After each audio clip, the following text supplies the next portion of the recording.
طالعة على ميزان كيرفالي ايفنت والثيم is basically a touch of red. عايز البس gold. حلو. I've got this gorgeous top as well.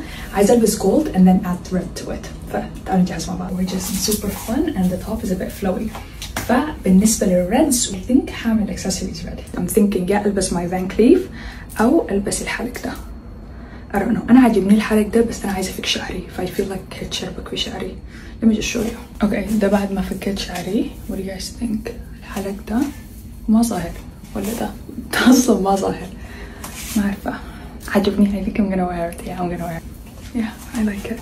بالنسبة للريحة أول حاجة I wanna put you guys on is this one from Nufuz. It's called Amber Hair and Body Silk. It's amazing. بالذات لما أطلع من الحمام بمسحها في my body and it just smells amazing. It's a bit silky as well. عاوزة أوريكم التكتشر بتاعتها. It's like شايفين؟ It's like serum كده.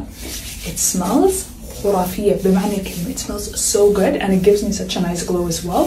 وبعدين بتبقى لي a really good base للريحة اللي هحطها فوقها لأنه it's like كده اويلي فهتمسك لي الريحة هتريح بانجل شير. I love this scent. I like this Giorgio Armani one. كمان هلبس الساعة دي. شايفين it's so pretty. للجزمة I'm gonna wear red shoes. الشنطة I'm gonna carry this gorgeous Michael Kors one. You guys, this bag is so fun. I love it.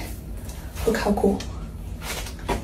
I'm obsessed with this bag. I literally love it so much. This is the final outfit. I'm literally obsessed.